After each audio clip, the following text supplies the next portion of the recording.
Hello and welcome everyone. I am Anil Yadav and you are watching Trigo Academy. Students, electrostatics में electric charge and field का ये 11th lecture है जिसमें हम discuss करेंगे Gauss theorem. Gauss theorem से related कुछ numericals भी करेंगे इसमें और प्रूव करेंगे कूलॉम्स लॉ को गॉस थ्योरम से। ठीक है, किस तरीके से आता है, काफी ज्यादा इंपॉर्टेंट है, तो ये पूरा वीडियो आपको अंत तक देखना है। ठीक है, लास्ट तक देखना है। तो सब चलिए स्टार्ट करते हैं आपका गॉस थ्योरम। देखिए गॉस थ्योरम होता क्या है। The total flux through a closed surface is 1/ε0 times the net charge enclosed by the closed surface. देखिए क्या होता था, जो इलेक्ट्रिक फ्लक्स निकालने का तरीका था, सिंपली हम पहले क्या करते थे, बहुत ज्यादा टिपिकल हो जाता था। अब लेट सपोज आपको ऐसा कोई सरफेस दे दिया जाए तो कैसे निकालेंगे, आपका उसका एरिया नहीं निकाल पाएंगे। तो सिंपली जो फ्लक्स कैलकुलेट करने का तरीका था काफी ज्यादा टिपिकल बन रहा था उस तरीके से। तो फ्लक्स निकालने में ज्यादा, कहीं भी आपको फ्लक्स कैलकुलेट करना है, सिंपल सी बात है। जैसे लेट सपोज ये आपका एक चार्ज है क्यू, इसकी वजह से आपको निकालना है फ्लक्स, इससे कितना फ्लक्स पास करेगा। तो क्या करो, एक इसको हाइपोथेटिकल गॉसियन सरफेस से ढक दो। गॉसियन सरफेस क्या होती है कि चार्ज एकदम क्लोज है, अगर एक पॉइंट चार्ज है उसको क्लोज करने के लिए एक स्फीयर चाहिए। स्फेरिकल सरफेस यहां पर हम ड्रॉ कर देंगे और जब इसको हमने क्लोज कर दिया, इससे जो फ्लक्स पास करेगा कितना, phi E is equal to, Gauss theorem क्या बोलते हैं, Q in upon Q enclosed upon epsilon naught. Simple सी बात है, बहुत सारी जगह भी आपकी आएंगी। ठीक है, हम वहां आराम से निकाल सकते हैं, कैलकुलेट कर सकते हैं फ्लक्स को। जो अगर मैथमेटिकली बात करें तो जो गॉस थ्योरम लिखी जाती है वो इस तरीके से लिखी जाती है। जो गॉस थ्योरम है, अगर इसको मैथमेटिकली देखें तो close integral E dot D is equal to Q in upon epsilon naught, दोनों क्या है, फ्लक्स। तो कुछ इस तरीके से लिखा जाता है। ठीक है आपका, अगर इसके हम प्रूफ की बात करें तो इसको हम प्रूफ भी कर सकते हैं। ठीक है, कि किस तरीके से आने वाला है। तो चलिए प्रूफ देखते हैं।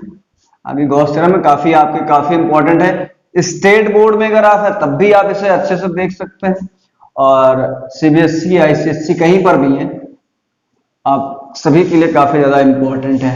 तो आपको क्या प्रूफ करना है,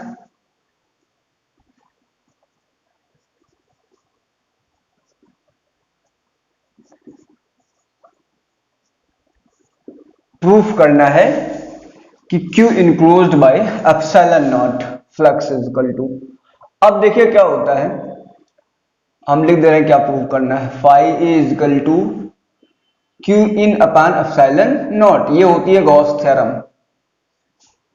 सिंपल सी बात है, एक हमने चार्ज लिया Q, इसमें एक क्या करेंगे, लेट एक चार्ज Q है जिसको हम क्या करेंगे, हाइपोथेटिकल गॉसियन सरफेस से ढकेंगे। अभी मैं बता, ये एक हाइपोथेटिकल गॉसियन सरफेस है, इसके सेंटर पर चार्ज रखा है, जो इसकी रेडियस है वो कितनी है, स्मॉल आर है। अब अगर आप इससे पास होने वाला, देखिए आपको दिख रहा है कि स्फीयर है, आप इसका एरिया भी जानते हैं, सारी चीजें जानते हैं।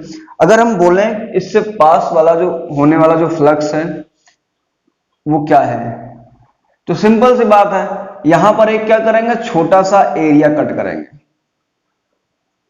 यहां पर कहीं हम एक छोटू सा एरिया कट करेंगे, कितना, डीए। डीए एरिया कट कर लिया। इस छोटे से एरिया की डायरेक्शन क्या होने वाली है, रेडियली आउटवर्ड समझ लेना, क्योंकि ये क्लोज सरफेस के लिए बात हो रही है। जो क्लोज सरफेस की एरिया वेक्टर की डायरेक्शन होती है क्या होती है, रेडियली आउटवर्ड डीए वेक्टर। जो इलेक्ट्रिक फील्ड की डायरेक्शन आएगी इस चार्ज से, ये भी क्या आएगी, सेम इसी डायरेक्शन में आएगी। अगर हम इस पॉइंट की बात करें तो ई वेक्टर इस डायरेक्शन में आने वाला है। ठीक है, अगर electric field electric field electric field due to a point charge at point P, इसको हम P पॉइंट मान लेते हैं। यहां से इसकी डिस्टेंस कितनी है, R है। Electric field due to a point charge आप लिखना जानते हैं, क्या हो जाएगा भाई साहब जल्दी बोलो। E is equal to 1/4πε0 into Q upon R square. ये इस पॉइंट पर इलेक्ट्रिक फील्ड आ गया। डीए वेक्टर की डायरेक्शन क्या है, बाहर की तरफ है। अगर हम फ्लक्स की बात करें तो इस छोटे से एरिया से थोड़ा सा फ्लक्स पास करेगा, कितना, D phi.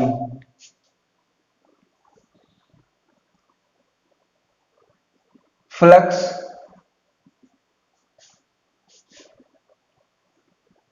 Due to small element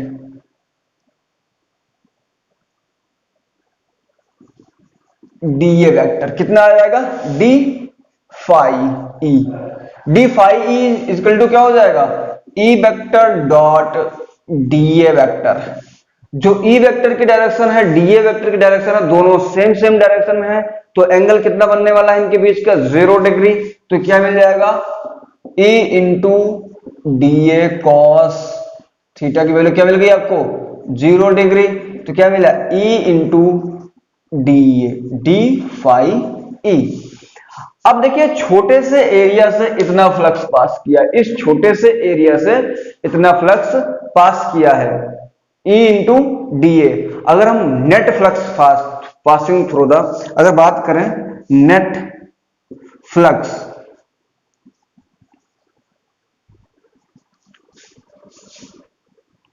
passing through the sphere या through the Gaussian surface, Gaussian surface से नेट फ्लक्स कितना पास करेगा, तो इस छोटे छोटे जो एलिमेंट्स हैं, एरिया के एलिमेंट्स हैं, उनको हम क्या करेंगे, ऐड करेंगे। कैसे ऐड करते हैं, सिंपल इंटीग्रेशन मेथड से ऐड करते हैं भाई साहब। जल्दी क्या हो जाएगा, phi E equal to close integral E dot D A. देखिए क्या है, इलेक्ट्रिक फील्ड तो कांस्टेंट है, इलेक्ट्रिक फील्ड की वैल्यू कांस्टेंट आने वाली है। अगर आर फिक्स है तो हम क्या करेंगे, इलेक्ट्रिक फील्ड के बाहर लिख लेंगे into DA, DA close integral DA. DA छोटा सा एरिया है, इंटीग्रेशन का साइन क्या करता है, एडिशन का, मतलब डीए छोटा सा एरिया आएगा। पूरे की बात करेंगे तो ये स्फीयर का एरिया क्या होता है, 4 पाई आर स्क्वायर। तो इलेक्ट्रिक फील्ड की वैल्यू हम यहां से लिख लेंगे। इलेक्ट्रिक फील्ड की वैल्यू क्या आ गई भाई साहब, बोलो, 1/4πε0 इंटू डीए की वैल्यू क्या है, क्लोज इंटीग्रल डीए की वैल्यू क्या है, 4 पाई आर स्क्वायर। सॉरी यहां हमने लिखा नहीं था पूरा, Q upon R square into 4 pi R square. R square से आर स्क्वायर कैंसिल आउट हो गया, 4 पाई से 4 पाई कैंसिल आउट हो गया, तो बचा क्या आपका, phi E is equal to Q upon epsilon naught. ये आपका, और क्यू कहां है, इस गॉसियन सरफेस के अंदर जो क्लोज्ड है वही क्यू है। इसको हम क्या लिख सकते हैं, Q enclosed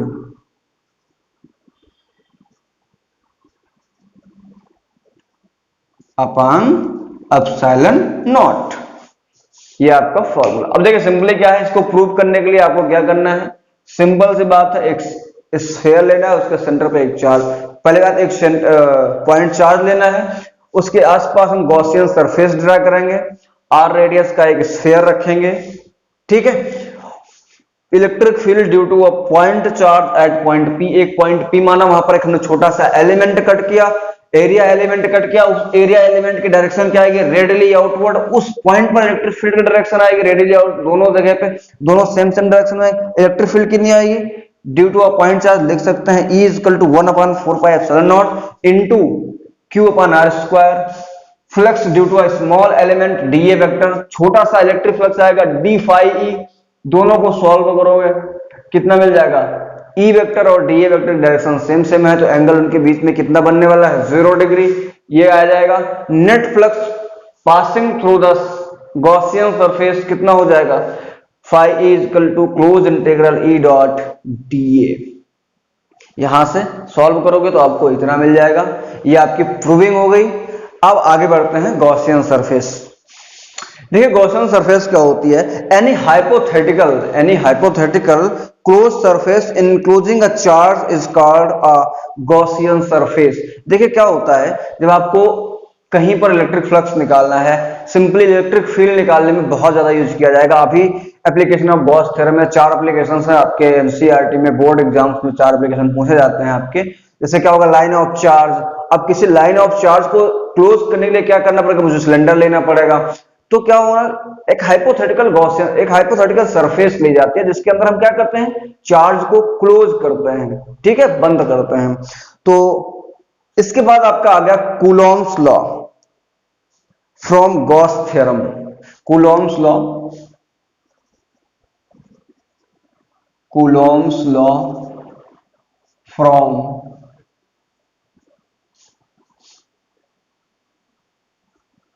from Gauss theorem.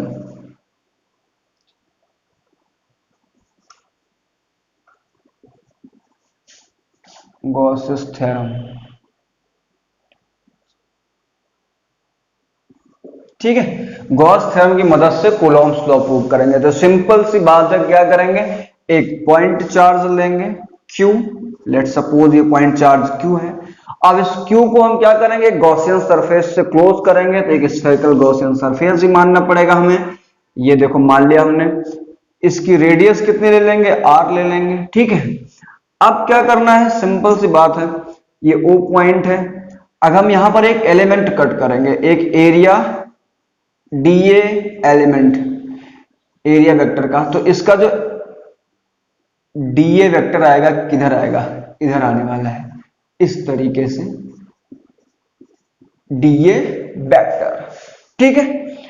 और जो इसकी इलेक्ट्रिक फील्ड वेक्टर आएगी किधर आएगी, इधर ही, इसी डायरेक्शन में, इस चार्ज से इलेक्ट्रिक फील्ड। तो इस गॉसियन सरफेस से पास होने वाला हम फ्लक्स कैलकुलेट करेंगे, ठीक है। फ्लक्स, इलेक्ट्रिक फ्लक्स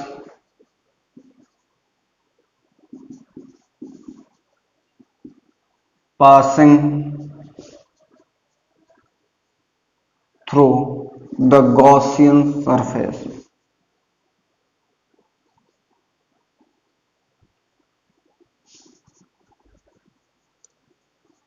ठीक है, गॉसियन सरफेस से कितना फ्लक्स पास करेगा, तो आपको फॉर्मूला पता है, phi is equal to close integral E dot D A. क्या हो जाएगा, डीए और ई के बीच का एंगल कितना है, 0 डिग्री। तो सिंपल सी बात है, phi E is equal to close integral E dot D A cos 0 degree. अगर यहां से सॉल्व करोगे तो phi E is equal to close integral E into D A आ जाएगा आपका। अब इलेक्ट्रिक फील्ड की वैल्यू क्या है, इलेक्ट्रिक फील्ड की वैल्यू ऐसे बाहर लिख लेंगे, इधर आ गया आपका ये क्लोज इंटीग्रल डी ए। अगर हम फ्लक्स की बात करें फाई ई, तो ई इंटू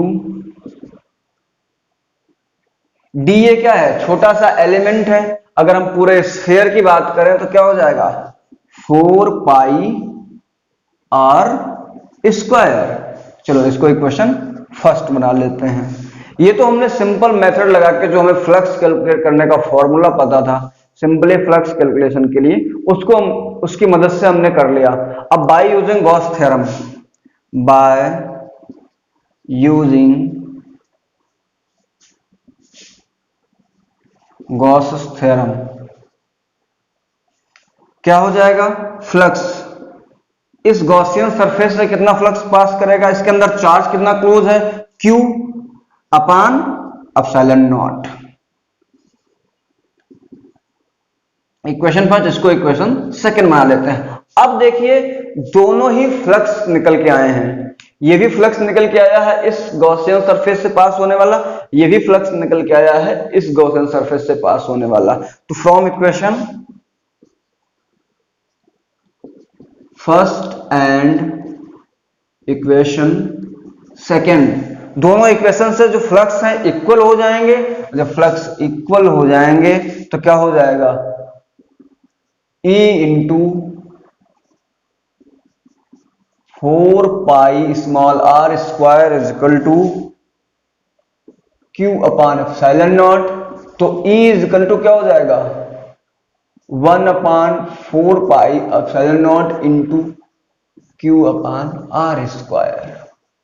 एक चीज आपको समझ में आ गई होगी। तो अब हम क्या किए हैं, इस अगर इसको बोले ये P पॉइंट है, ये पॉइंट P है, तो इस P पॉइंट पर इलेक्ट्रिक फील्ड की वैल्यू हमें मिल गई है। क्या मिल गई है, इलेक्ट्रिक फील्ड की वैल्यू मिल गई है।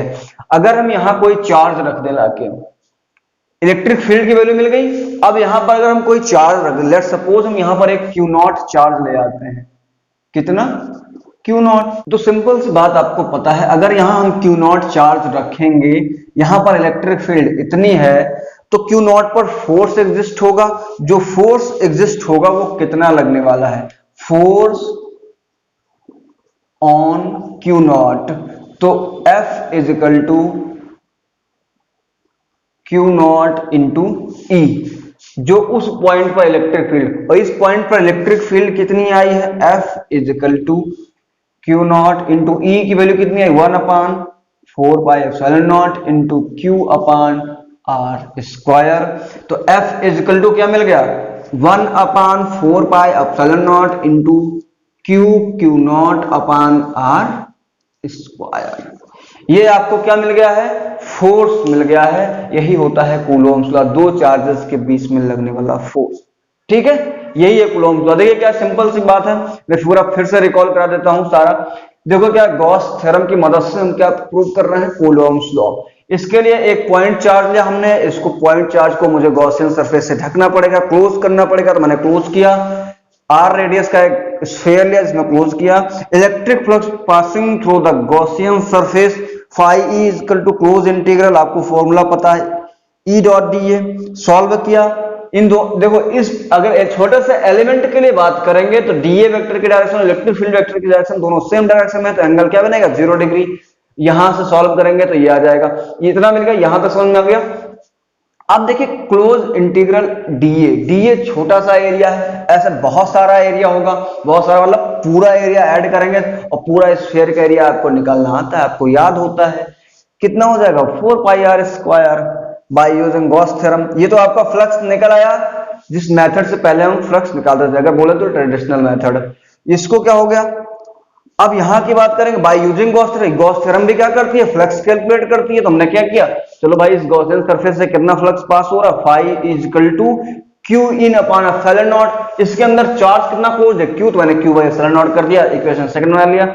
अब दोनों जगह क्या निकल के आए हैं, फ्लक्स निकल के आए हैं from equation first and equation second. Equation first और इक्वेशन सेकंड से दोनों क्या करा सकते हैं, बराबर करा सकते हैं। बराबर कराया तो इलेक्ट्रिक फील्ड निकल के आया कितना, E is equal to 1/4 pi epsilon naught into Q upon R square, force on Q not. अब देखिए क्या किया, इतनी इलेक्ट्रिक फील्ड निकल गई। अब हमने क्या किया, आराम से लाके यहां पर एक चार्ज रख दिया Q नॉट। अब उस चार्ज पर क्या करेगा, ये फोर्स एग्जिस्ट करेगा, ये वाला चार्ज। आपको पता है इलेक्ट्रिक फील्ड पता है, फोर्स ऑन Q नॉट निकाल लोगे। Force on Q naught is equal to क्या हो जाएगा, F is equal to Q naught into electric field. Electric field value आपने निकाला था, यहां से पुट कर देंगे तो फोर्स की वैल्यू निकल आएगी कि इस वाले चार्ज पर कितना फोर्स लगने वाला है। तो इस वाले चार्ज पर इतना force, F is equal to 1/4 pi epsilon naught Q naught upon R square. यही आपका क्या है, कूलॉम्स लॉ है। कूलॉम्स लॉ यही तो होता है भाई, वहां Q1 और Q2 लेते हैं, यहाँ Q और Q नॉट नहीं है, कोई दिक्कत नहीं है। तो आई होप यहां तक आपको समझ में आएगा। कि इसके बाद हम करेंगे दो क्वेश्चंस, न्यूमेरिकल्स काफी अच्छे अच्छे न्यूमेरिकल हैं आपको, ठीक है। देखो पहला क्वेश्चन क्या है, a spherical Gaussian surface includes a charge of 8.85 × 10⁻⁸ Coulomb first point इसमें क्या है, calculate the electric flux passing through the surface. First point आपको इस सरफेस से पास होने वाला इलेक्ट्रिक फ्लक्स कैलकुलेट करना है। कह रहे हैं if the radius of the Gaussian surface is doubled how would the flux change. पहला मैं इसमें देखे, एक सिंपल सी बात है, बहुत ही अच्छा क्वेश्चन दिया इन्होंने, छोटा सा है लेकिन कॉन्सेप्चुअल क्वेश्चन है। अब देखिए क्या है, चार्ज दिया गया, चार्ज की जो वैल्यू दी गई है, क्या दी गई है, 8.85 इंटू 10 टू पावर -8 कूलम। कह रहे हैं पहला केस क्या है, फर्स्ट केस ध्यान देना, फर्स्ट केस क्या है, कह रहे हैं कि इसको अगर हम गॉसियन सरफेस से ढक दें, इस चार्ज की वजह से कितना फ्लक्स पास करेगा, तो ठीक है क्लोज करेंगे, ये क्यू है, इसको क्लोज कर देंगे, सिंपल सी बात है। इसकी जो वजह से जो फ्लक्स पास करेगा phi E is equal to Q in upon epsilon naught, और क्यू की वैल्यू क्या है 8.85 into 10 to power -8 upon epsilon naught की वैल्यू क्या होती है 8.85 इंटू 10 टू पावर -12। सॉल्व करोगे तो ये कैंसिल आउट हो जाएगा और आपका जो फ्लक्स आएगा वो क्या आएगा 10 टू पावर -8 प्लस 12, तो फ्लक्स की वैल्यू जो आएगी 10 टू पावर 4 क्या आएगी, न्यूटन मीटर स्क्वायर पर कूलम। ये आपको फ्लक्स की वैल्यू मिल जाएगी इस चार्ज की वजह से या इस चार्ज की वजह से। अब क्या दूसरा क्वेश्चन समझना, कह रहे हैं कि इस गॉसियन सरफेस, लेट सपोज मैंने इसकी रेडियस r मानी थी, देखो कोई फर्क नहीं पड़ता है कि गॉसियन सरफेस की रेडियस r है या कैपिटल R है या 1 मीटर है 2 मीटर है, समझना। अब क्या करेंगे, कह रहे हैं कि इसकी रेडियस डबल कर दिया, मतलब 2r कर दी जाए, चलो मैंने कर दिया भाई। अब इससे कितना फ्लक्स पास हो रहा है भाई साहब, अभी भी उतना ही फ्लक्स पास करेगा, क्यों, ऐसा नहीं डबल नहीं हो जाएगा, सिंपली समझना इस बात को, बहुत ज्यादा बच्चे सॉल्व नहीं करते हैं, ऑटोमेटिकली माइंड में कर देते हैं कि चलो हाँ डबल हो जाएगा, तो क्या होगा, रिमेन्स वही रहने वाला। देखो कि जितने इलेक्ट्रिक फील्ड, देखिए आज आप सरफेस से ढक रहे हो एक चार्ज को, एक पॉइंट चार्ज को आप उसको क्लोज कर रहे हो, तो उससे जितनी फील्ड लाइंस निकलेंगी, चाहे छोटा एरिया लो चाहे बड़ा एरिया लो, चाहे जितना बड़ा एरिया लो, सबसे पास करने वाली है, क्योंकि हमने electric line of force, electric field lines की प्रॉपर्टी होती है, जहां से स्टार्ट होते हैं उसका एंडिंग पॉइंट हम कहां मानते हैं, इन्फिनिटी मानते हैं, तो इसलिए जो यहां पर इलेक्ट्रिक फील्ड लाइंस हैं वो बहुत दूर तक जाने वाली हैं, ठीक है, इन्फिनिटी तक, हम मानते नहीं कहां तक जाने वाली, मतलब पता नहीं कहां तक जाएंगी। तो आगे दूसरा क्वेश्चन देखते हैं, बहुत ही अच्छा क्वेश्चन वो भी है। If a point charge Q, if a point charge Q is placed at the center of cube, what is the flux linked with, पहला करें with the cube, करें with the each face of the cube। देखो simple सा question है, ये सभी लोग कराते हैं, आपके बुक्स में मिल जाएगा, एनसीईआरटी मिल जाएगा, जहां आप पढ़ रहे होंगे वहां भी कराया जाता है, हम भी करवा दे रहे हैं, सिंपल सा क्वेश्चन छोटा सा। कह रहे हैं कि एक चार्ज है, उसको क्यूब के सेंटर पर रखा गया है, क्या है क्यूब, एक क्यूब बना लेते हैं, समझना, ये क्या है आपका क्यूब है,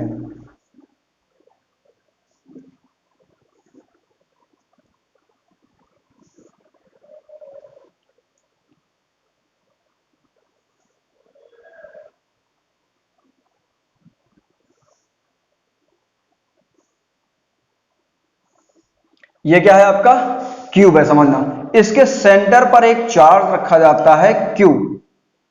अब आपको सेंटर पर रखा जाता है, इसका मतलब इससे जो इलेक्ट्रिक फील्ड लाइंस हैं ये क्यूब के अंदर बंद है, तो क्यूब क्या है, like a Gaussian surface behave करेगी, तो क्यू इनक्लोज क्यू फ्लक्स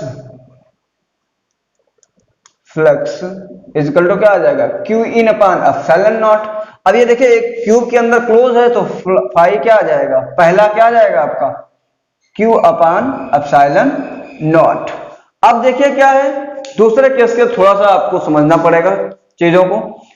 दूसरे केस में क्या है, अब इसकी वजह से जो फील्ड लाइंस हैं, दूसरा केस कह रहा है कि ईच फेज से कितना फ्लक्स पास, मतलब सर अलग अलग निकालना है आपको कि एक फेज से कितना फ्लक्स पास करने वाला है। तो जो इससे इलेक्ट्रिक फील्ड लाइंस हैं कुछ इस तरीके से निकल रही हैं, हर एक फेस के लिए अलग अलग इस तरीके से। ठीक है, तो देखिए पूरे से कितना निकल रहा है, क्यू अपान एप्सिलॉन नॉट। तो देखो एक क्यूब में कितने फेस होते हैं, 6 फेसेस होते हैं आपके। कितने होते हैं, अगर एक रूम की बात करें तो छत और फर्श और 4 दीवारें, कितनी हो गए, 6 हो गए। तो उसी तरीके से क्या हो जाएगा, तो इस जो निकल रहा है उसका अगर हम एक के लिए बात करेंगे तो पूरे से कितना निकल रहा है, क्यू अपान एप्सिलॉन नॉट। अगर हम एक के लिए बात करेंगे तो क्या हो जाएगा, flux passing through each surface of the cube, क्या हो जाएगा, phi E is equal to Q upon epsilon naught upon 6, या हो जाएगा क्यू बाई 6 एप्सिलॉन नॉट। एक फेस से कितना पास करेगा, क्यू बाई 6 एप्सिलॉन नॉट। अगर आप इसे ऐड करोगे 6 तो आपका कैंसिल आउट हो गया, क्यू बाई एप्सिलॉन नॉट आ जाएगा, सिंपल सा। तो जो आपका क्वेश्चन था ये हो गया है, और भी इसके क्वेश्चन सीरीज की वीडियोस आ जाएंगी, बहुत ही जल्द आपको मिल जाएंगी। और शायद जिस टाइम आप वीडियो देख रहे हो उस टाइम पे क्वेश्चन सीरीज की वीडियो मिल जाएगी। अगर आप और ज्यादा न्यूमेरिकल्स करना चाहते हैं तो आई बटन में उसका लिंक दिया गया है, वहां से जाके आप न्यूमेरिकल्स कर सकते हैं। बहुत ही अच्छे अच्छे न्यूमेरिकल्स मिलेंगे आपको, उसमें बोर्ड लेवल के न्यूमेरिकल मिलेंगे, जेईई और नीट लेवल के भी अच्छे अच्छे न्यूमेरिकल मिलेंगे। ठीक है, आई होप आपको यहां तक समझ में आ गया होगा। तो थैंक्स फॉर वॉचिंग।